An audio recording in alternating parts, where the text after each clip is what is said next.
Welcome to my channel. இன்னைக்கு நம்ம ஜாவாஸ்கிரிப்டில் ப்ராமிஸை பற்றி இன்டெப்த்தாக பார்க்க போகிறோம். Okay, first what is promise?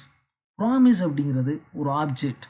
Okay, இந்த ப்ராமிஸ் ஆப்ஜெக்ட் என்ன பண்ணும் அப்படின்னா ஃப்யூச்சரில் நமக்கு ஒரு வேல்யூவை கொடுக்கும். அந்த வேல்யூ ரிசால்வ்ட் வேல்யூவாக இருக்கலாம், இல்லை ரிஜெக்டட் வேல்யூவாக இருக்கலாம். ஓகேவா? ஸோ இதான் இதோட definition. Promise is an object that may produce a single value in the future with either resolved value or reason that not resolved. Okay, suppose ஏதாவது நெட்வொர்க் எரர் இருந்துச்சு அப்படின்னா அது ரிசால்வ்ட் வேல்யூவை கொடுக்கும். அடுத்து ரெண்டாவது ஒரு டெஃபினிஷன் இருக்குது. இது எம்டிஎன் டாக்குமெண்ட்ஸில் உள்ள ஒரு definition. The promise is object the promise object represent eventual completion of asynchronous operation and its resulting value. Okay, இந்த மாதிரியும் இதை நம்ம சொல்லலாம். பட் இந்த ஃபஸ்ட்டு உள்ள டெஃபினேஷனை கொஞ்சம் அண்டர்ஸ்டாண்ட் பண்ணிக்கிற மாதிரி இருக்கும். Okay, so it's up to you, நீங்கள் எதை வேணாலும் எடுத்துக்கலாம்.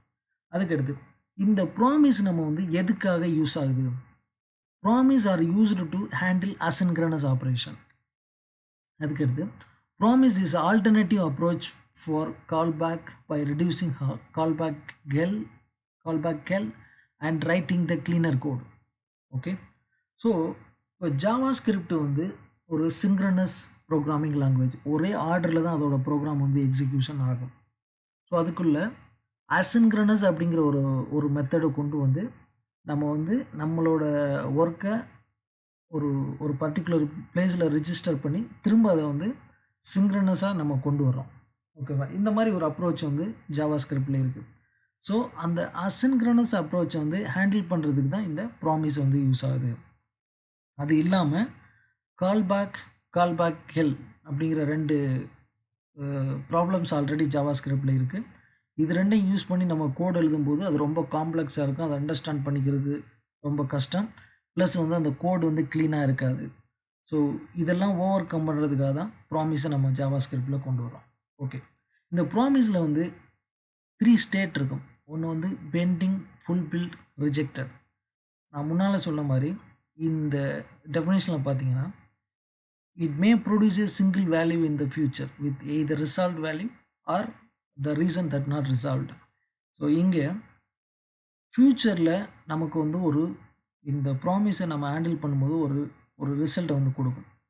பெண்டிங் இல்லை ஃபுல்ஃபில் ரிஜெக்டடுங்கிற ஒரு ரிசல்ட் நமக்கு இமிடியேட்டாக கொடுத்துரும். ஓகே, எனக்கு எதுக்காக இது தேவை அப்படின்னா, இப்போ நம்ம ஒரு ஏபிஐ ரெக்வஸ்ட் கொடுக்கும்போது நமக்கு அது திரும்ப வருமா, அது என்ன நடக்குது அப்படிங்கிறத பற்றி நமக்கு எந்த ஐடியாவும் இருக்காது.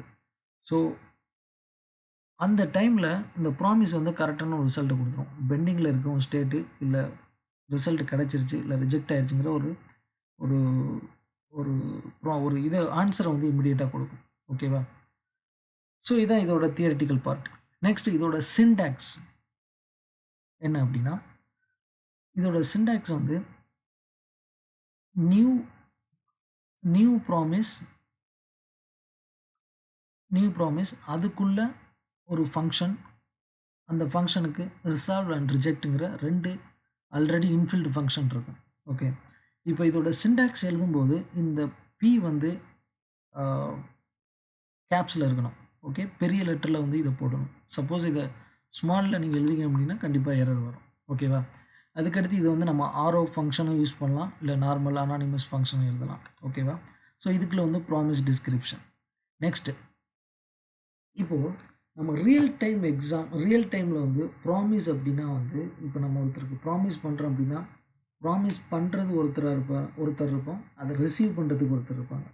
ஸோ இங்கேயும் அதே மாதிரி தான். ப்ராமிஸில் 2 பார்ட் இருக்குது, promise maker and promise receiver. It's very important. Promise maker and promise receiver. Promise maker அப்படிங்கிறது ஒரு ஃபங்க்ஷன், ப்ராமிஸ் ரிசீவர் அப்படிங்கிறது அந்த டேட்டாவை ரிசீவ் பண்ணுற பிளேஸ் ப்ராமிஸ் ரிசீவர். ஓகே, இப்போது இங்கே நான் ஆல்ரெடி இதை எழுதியிருக்கேன். இப்போ நம்ம ஃபங்க்ஷன் கெட் ப்ராமிஸ்ங்கிற ஒரு ஃபங்க்ஷன் அந்த ஃபங்க்ஷன் ஒரு ப்ராமிஸை ரிட்டர்ன் பண்ணுது. Return new promise function resolve reject. இந்த செட் டைம் அவுட்டுங்கிற ஒரு மெத்தடை நம்ம யூஸ் பண்ணுறோம். ஃபங்க்ஷனுக்குள்ளே ரிஜெக்ட் அப்படிங்கிறத கொண்டு the promise is rejected. Okay, அப்படிங்கிற ஒரு ஃபங்க்ஷன் நான் எழுதியிருக்கேன். அதுக்கடுத்து நான் இதுக்கு முன்னால் சொன்ன மாதிரி ப்ராமிஸில் 2 பார்ட் இருக்குது. ஒன்று promise maker and promise receiver. இப்போது இந்த கெட் ப்ராமிஸுங்கிற ஃபங்க்ஷனை நான் ஒரு லோக்கல் வேரியபிளில் வந்து சேவ் பண்ணிவிட்டு அதை கன்சோல் பண்ணுறேன். ஸோ இப்போ உங்களுக்கு வந்து ப்ராமிஸ் ரிஜெக்டட், இந்த ப்ராமிஸ் ஸ்டேட்டை பார்த்தா ரிஜெக்டட்னு வந்திருக்கும். இந்த ப்ராமிஸ் ரிசல்ட் வந்து நம்ம இங்கே கொடுத்துருக்க ஸ்ட்ரிங் வந்து இங்கே ரிசல்ட் வந்திருக்கு. ஓகே, ஸோ இந்த கோடிங் வந்து உங்களுக்கு வந்து நான் ஆல்ரெடி எழுதி வச்சுருக்கேன். இப்போ நான் இதை வந்து இன்னொரு தடவை நான் உங்களுக்கு எழுதி காமிக்கிறேன். ஸோ கொஞ்சம் டைம் ஆகும்.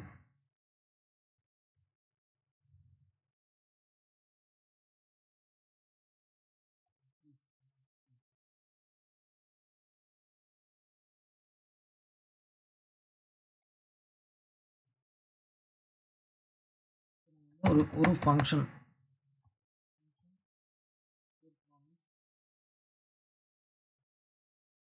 இதுக்குள்ளே வந்து ரிட்டர்ன் நியூ ஒரு கீவேர்டு கண்டிப்பாக வரணும். அதுக்குள்ளே ஒரு கால் பேக் ஃபங்க்ஷன்,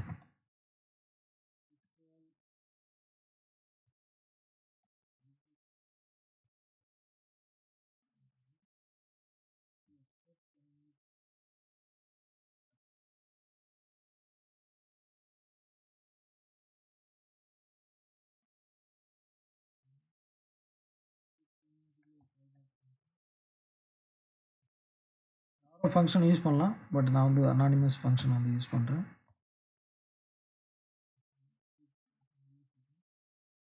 ரிசால்வுக்குள்ளே வந்து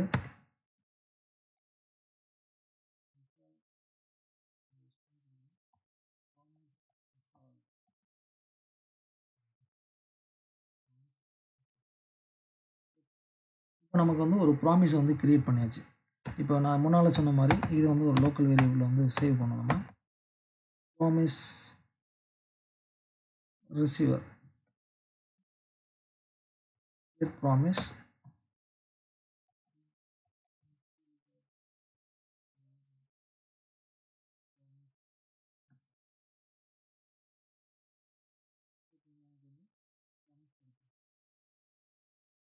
ஓகே.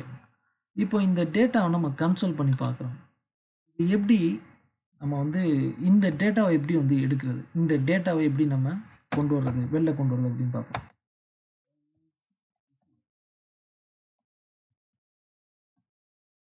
டேட்டாவை எப்படி வெளில கொண்டு வந்து பார்ப்போம்.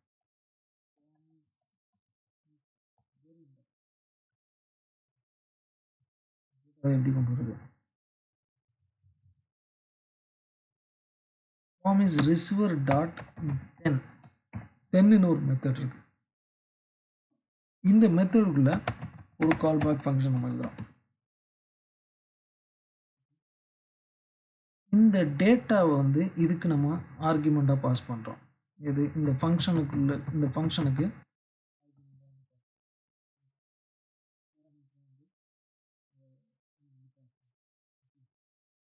console dot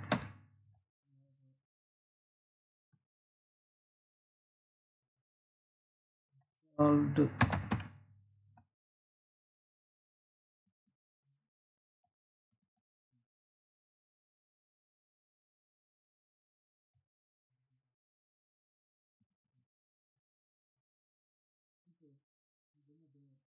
இது வந்து கன்சோலில் பிரிண்ட் ஆகிருக்குன்னு பார்ப்போம்.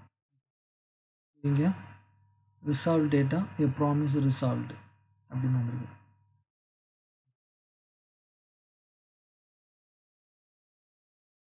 ரிசால்வ் டேட்டா ஏ ப்ராமிஸ் ரிசால்வ்டு, அதாவது நம்ம செட் டைம் மோட்டில் வந்து இந்த 2000 மில்லி செகண்ட் யூஸ் பண்ணுறதுனால இது 2000 மில்லி செகண்ட் கழித்து இது வந்து பிரிண்ட் ஆகுது. ஓகே,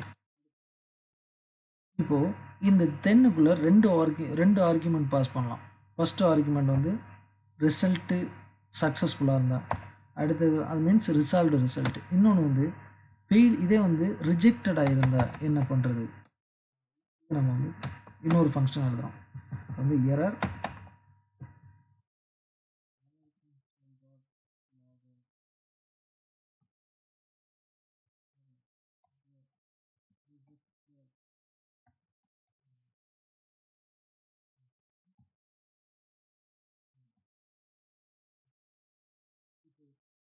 இது வந்து இந்த ரிசால்வ்ங்கிறது வந்து ரிஜெக்ட்னு மாத்திரம்.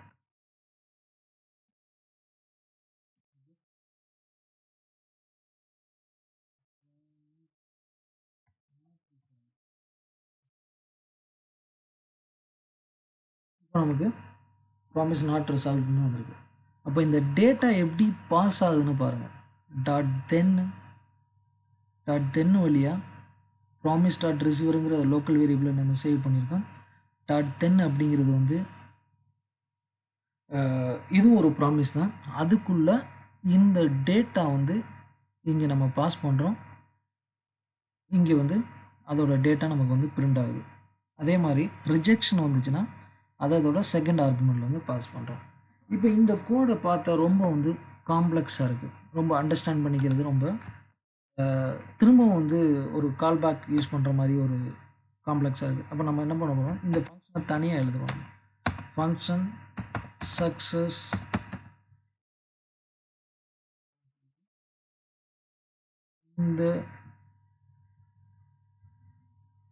இந்த கன்சோல் டாட் இதை இங்கே தூக்கி போடுறோம். Control V.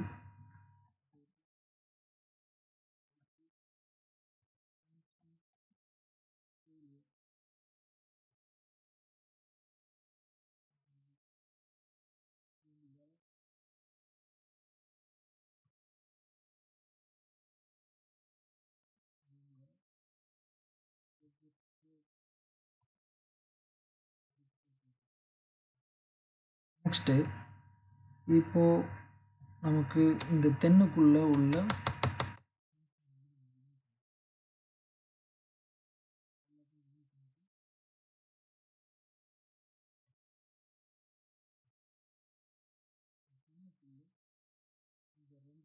வந்து கால் பண்ணுவோம். சக்ஸஸ்ங்கிற ஃபெயிலியருங்கிற ஃபங்க்ஷனை கால் பண்ணுவோம்.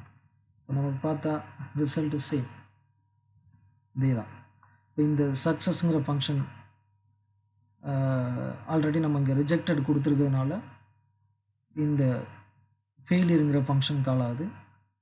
ஓகே, இதே வந்து ரிசால்வாக இருந்தால் ரிசால்வ் கொடுத்தோம்னா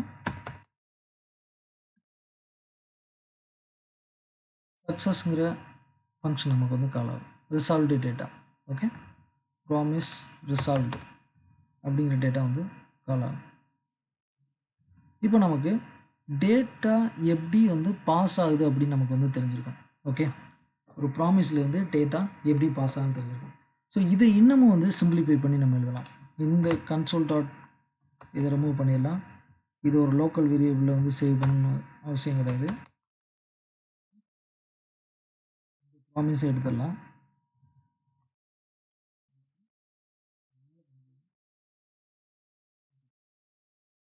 நமக்கு வந்து சேம் ரிசல்ட் தான் கிடைக்கும். Okay, there is no error. இது எப்படி க்ளீனாக இருக்குது, இந்த கோடு வந்து பார்த்திங்கன்னா க்ளீனாக இருக்குது. இதை வந்து நம்ம வந்து இதை இந்த மாதிரி கீழே கொண்டு வந்து எழுதிக்கலாம். ஓகே, இப்போது இந்த தென்னுக்குள்ளே வந்து ஃபஸ்ட்டு பாராமீட்டர் வந்து சக்ஸஸ், செகண்ட் பாராமீட்டர் வந்து ஃபெயிலியர். இதை வந்து நம்ம வந்து ரெண்டு பார்ட்டாக பிரித்து இதை வந்து வேறு ஒரு மெத்தடில் எழுதலாம். கேட்ச்க்குள்ளே போட்டு இதை வந்து எழுதலாம். கேட்ச்சில் வந்து இந்த ஃபெயிலியர் அப்படிங்கிறத நம்ம கால் பண்ணுவோம். இங்கே இது வந்து ரிமூவ் பண்ணிடுவோம். ஸோ இப்போ ப்ராமிஸ் ரிசால்வ்டு. இப்போ இங்கே ரிஜெக்ட் அப்படின்னு கொடுக்குறேன். Promise not resolved.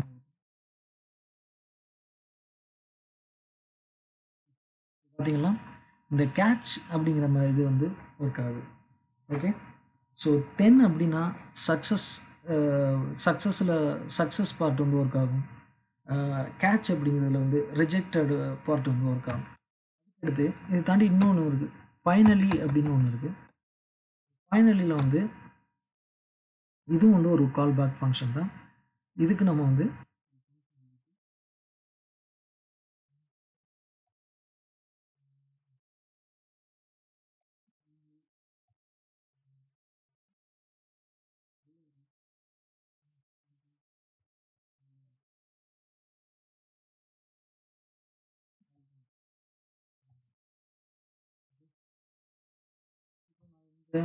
ஃபங்க்ஷனை வந்து நான் கால் பண்ணுறேன். ஃபைனல்ங்கிற ஃபங்க்ஷனை.